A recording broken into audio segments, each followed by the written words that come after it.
Hey everyone, this is Coach Dave March here. As you know, the host here of the Growth Mindset podcast, um, author of Vision in Action and career transition coach, leadership coach, recruiter to many other people.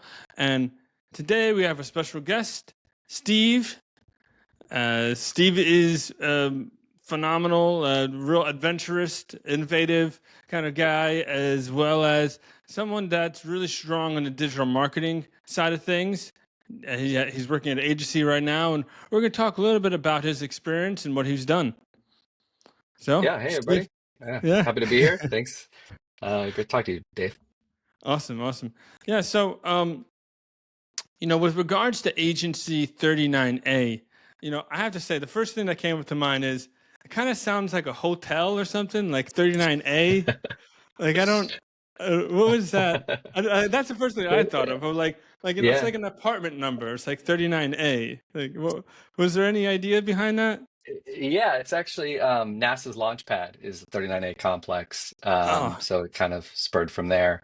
That's how we kind of see ourselves as visionaries and people that kind of um, look to kind of do big things and kind of when we think about like digital transformation or kind of doing something different, which is what a lot of our clients want, right? They want to kind of get out of the muck and do something new, do something different, change their website, create an app, do something, and that's kind of what spurred that. yeah. I mean, it sounds great. Um, what I did see you had a lot of positions open, and one of the things I love to talk about here on the Growth Mindset podcast is helping everybody kind of see your leadership potential and see why this is such a great place to work, and then also some of the key trends that are shaping your industry right now. Um, so let's start off with like just some of the key trends that you're seeing that's shaping the digital marketing industry and how you're really getting on top of that and that sort of thing. Yeah, I think the biggest thing that we see is, there's a lot of companies out there. They'll hire agencies to do some task, um, and I think the problem with that is those agencies just become kind of yes men, right? Like, hey, do this for me, right? Solve this problem for me. But really, what I think companies need and are looking for is somebody to come in and kind of give that outside perspective, that holistic view of kind of what's holding them back, right? Whatever their industry is, whatever their company is. And that's really what I think we provide. I think that's what companies are like looking for.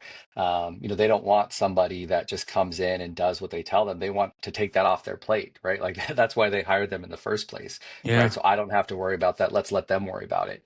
But a lot of times those agencies just become kind of like, here doing busy work and just listening for your direction, not providing that kind of unique perspective that companies need. Right. I think we face this in our with our own site, right, as a company, where you get too close to your own business to know how people view you, view your site, view what you do, right? We have too much bias and background knowledge about what our website's saying or what our messaging is, that you need somebody fresh that's coming in from the outside that can look at it and say, this sentence on your website, this hero messaging doesn't mean anything to me, right? Like, what does this mean? What do you do? And I can't tell you how many times we go to somebody's website where we're doing research on a competitor or we're looking for a new client, and we get to their site and it takes us, a good 3, 4 minutes to really find out or figure out what they do, because it's a lot of like, um, you know, messaging that's just vague and kind of markety-ish type of stuff. And I think first and foremost, you need to be clear. Love that. And I definitely resonate with that. I talk about that as like the curse of knowledge. Hmm. Um, and it's funny because even as a on a coaching side, the career coaching side, it happens to people all the time where they have like they've been in a position for 20 years, and they know so much that they know so much about their industry, Yeah. about themselves, about their work, that actually it's hard for them to talk about it. Hmm. Yeah. No, I mean, we really love that. I mean, we encourage our team, if they're UX designers or they're in the creative space, we want their input or their ideas coming into marketing, right? Or vice versa, right? Our marketing Hmm. team, you know, giving them feedback on design, because regardless of whether it's a good idea or bad idea, or they get it or they don't, I think what that requires or what that provides is two things. One, it gives kind of a unique perspective, right? A different perspective. And sometimes we kind of fall into that. And other times, even if it's a dumb idea, I think what it requires me to do is then kind of process that instead of just kind of reacting and coming up with that idea, process that. And I have to explain why that's a good idea, or why that's a bad idea, or why we should do it this way or that way. And so it kind of clarifies what I end up doing anyway. So I think there's so much value in everybody just kind of providing their input and their feedback in so many different ways. It's really exciting. Yeah, I agree with you. I mean, and it's funny because sometimes when people think of company surveys, they think of company surveys like, um, you know, oh, what's your feelings on such and such? And then they say, well, this guy is really, I don't really like him. He's really just doesn't have any good ideas and he doesn't do anything good. And then they're what they're afraid of is that HR's come back and say, I saw you saw this and this about this guy, and sorry to tell you, but now you're fired. Well, do you even want Yeah. my feedback? You asked for this. You This asked is for what I'm this. giving. Yeah, yeah, that's wild. That's wild. It takes practice, I think, to get that kind of feedback. But from our team, I'm always asking them to give me feedback, right? I'm always dealing with clients. They're always in those meetings with me, hearing how I speak to them, and I always ask for their feedback, right? I want to hear, right, what they think, where I can improve, right? Was something I said too long-winded or wasn't clear? I have to build that relationship with them for them to feel safe to to provide that to me. But I think it's important, and it takes a little bit of practice to like hear that on a regular basis. But I think it makes me better, makes us as a company better, makes our team better. I think it improves us all around. So you have to be willing to take that feedback. So if someone's getting their feelings hurt because they asked for feedback and got it, you might be in the wrong place. So I agree. I agree. Yeah. yeah, And it's all constructive. It's not demeaning or anything way. It's how we grow. I think. oh, Um, absolutely. and come on now on this topic. Was there a failure that you faced that you want to speak about that shaped your approach to leadership? Where you really kind of like learn from your mistakes and everything, that sort of thing. Yeah, I think absolutely. I think a lot of my experience in leadership, I think, really falls into two categories. First, when I was pretty young, I was working for a company that got bought out, and I kind of ended up in a leadership role like by accident. Um, and I didn't last in that role very long. I wasn't prepared. I didn't really have kind of the idea of what it meant, kind of what was on the line. And so early in my career, I failed at that, and I didn't really know Mm, why at the time. It took me quite a few mm, years to kind of figure it out. Um, that it's something that you have to work at. And then I mm, think throughout kind of the years after that, I had some pretty bad leaders, I think, where I didn't feel comfortable. I hated going to work. I felt my work wasn't appreciated. I felt like the credit was being given to somebody else, like all sorts mm, of things that you kind of hear from people. And so, as I kind of went on, it made me kind of down for a while. And I think it impacted my work. And, I was in some risky positions that I put myself in. And at one point, I just got to a point where I was like, I just can't let this get to me. And, I just have to go out there and just do what I can every day, and just try to do the best that I can, and kind of not worry about all the outside things that are happening. And then luckily that kind of put me into a better position, and gave me another opportunity to be a leader at that point. And when I got that chance again, I was like, I'm not going to blow it this time, right? I started reading a lot of books, doing a lot of research, watching a lot of YouTube videos on like what it means, how to be an effective leader, um, and spent quite a bit of time, and really kind of got into it, and understood at that point all the things that I saw in bad leadership, and all the things that I wasn't doing as a leader. And it was a lot of work, but I think it's paid off, and I think it makes me, I think, better at what I do now. But it has to be, I think, like I don't think you can just fall into leadership. Like I think it takes work and takes thought, I think is the most Yeah. important thing you have to understand. And I think that's really what kind of drove me and got me here today. Yeah, I love that. And it kind of resonates with my logo there. It's kind of the phoenix, which is, the uh, transformation, right? It's that idea that we kind of um, go through these challenges in life, and then we kind of like redeem ourselves, and we emerge brighter Yeah. and stronger than we were before. Uh, Yeah.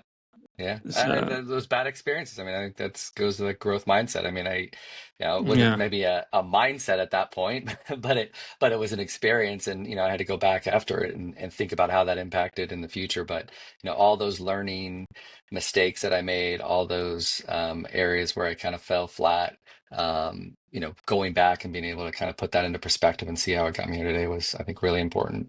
Um, yeah, totally, totally. And it when I hear about people that leave organizations, it's surprisingly not money as the first one. It's not money yeah, that's the first one. It's actually more like leadership um categoried things under yeah, no, I believe something it. that leadership did. Either they don't believe in the capability of their people, or Hmm. they don't the employees didn't feel that the leadership trusted that they would um, do the right thing. Like, and in that sense, the opposite of what I'm saying is there is a lot of micromanagement.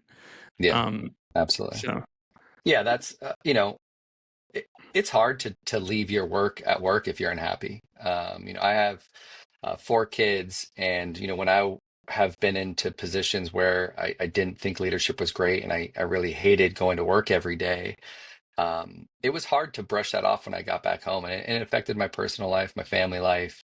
And it required me to make some tough decisions at that point of like, I just can't stay here. Like, it was good money. It was better money than I had. Like it was mm, a company that I just started working at, that I left another company for more money, which we all know that leaving for more money is never usually turns out to be a positive.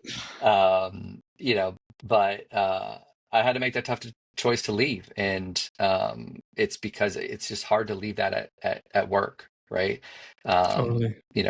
When it's impacting your life, and it's important. It's important, and that allows me to see how it might impact other people that I work with too, the people that are underneath me that I'm supposed to be leading, and I don't want them to have to go home and feeling like, man, I can't believe Steve said this to me, like, got me down, like I can't put it off this weekend. Like, I don't want that to happen to my team, feel That's the way that they fantastic. don't. So, yeah. Yeah, I mean, that's that's great. I mean, one of the things I like to talk about too is personality types.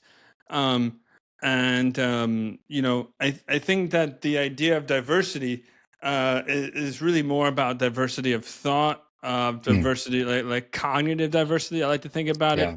in that sense. And you know, there's of course there's different types of personality assessments out there. I like to use the Myers Briggs.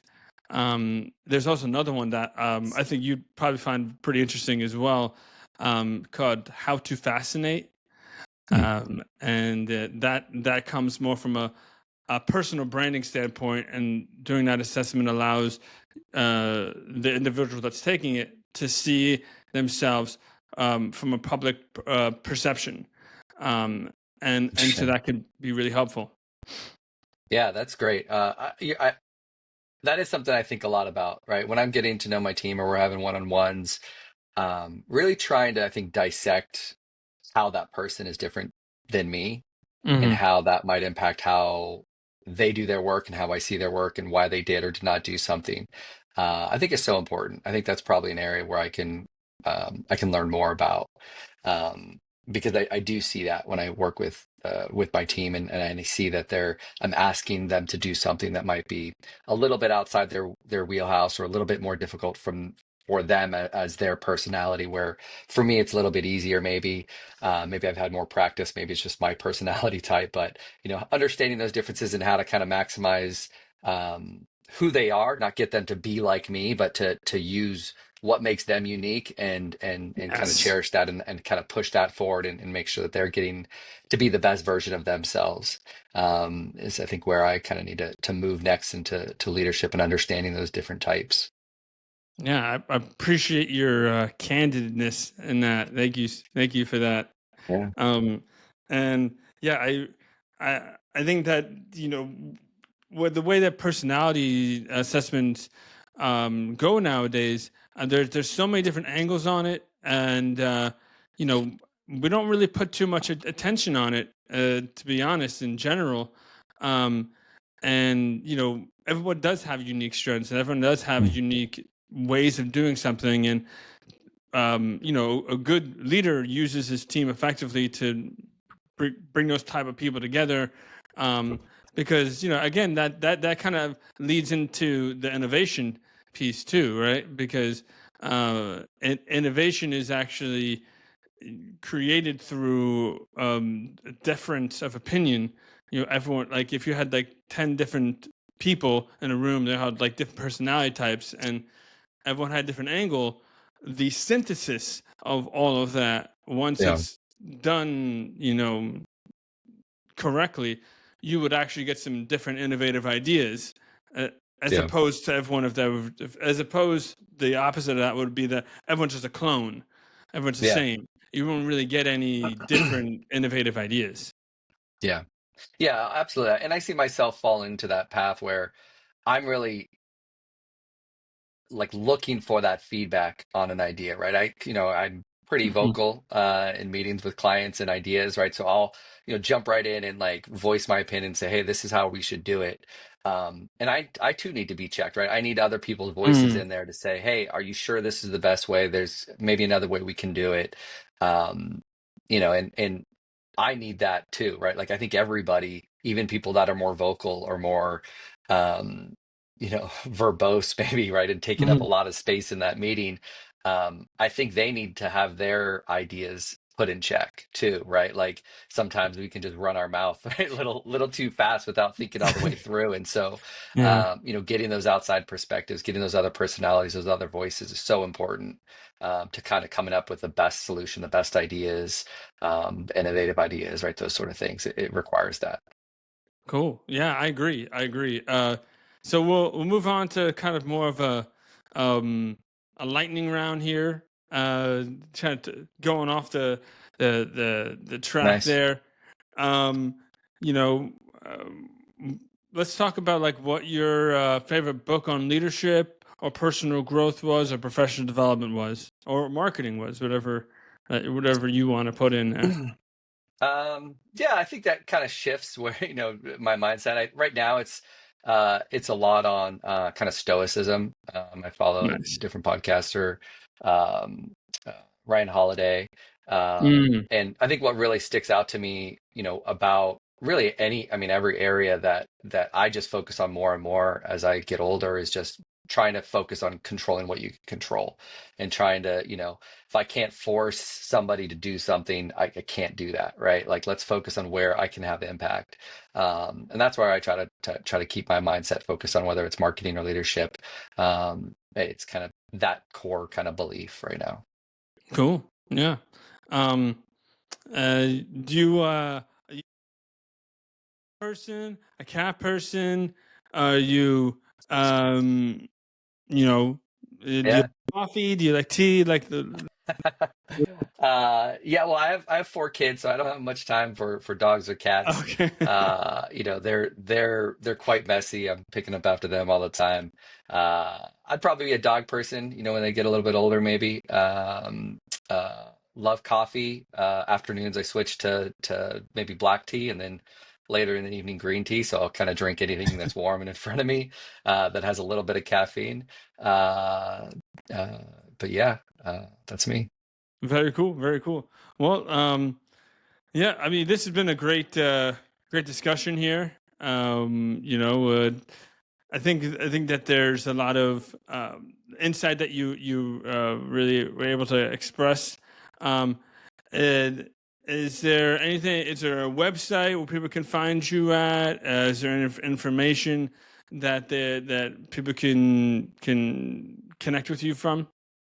Yeah, our website agency39a.com. It's going to have a lot of kind of our kind of positions on things. It's going to talk a little bit less about the specifics about what we do. I think a lot of people do what we do. I think a lot of people do what a lot of people do, right? So, we try to focus our website on kind of who we are, right? We provide an outside perspective. We kind of provide brutal honesty to our clients. We don't stay in our lane, right? If we see something that's broke, you hired us to do X, but we see something over here that's not working right, we're going to speak up and say something. That's just kind of who we are. That's what we talk about on our website. So you'll see a lot of that. I think, who you work with, whether it's an individual or whether it's a company, who those people are really matters. We try to make that come across on our site. Fantastic. I agree. Identity is a big piece. It's who you are at the end of the day. Yeah. That's your differentiating factor. Thank you. Yep. Yeah. Appreciate it. Awesome. Well, it's been great having you here on the podcast, Steve, and hope to see you next time. Yeah. Thanks, Dave, for You being got here. it. Bye. Bye.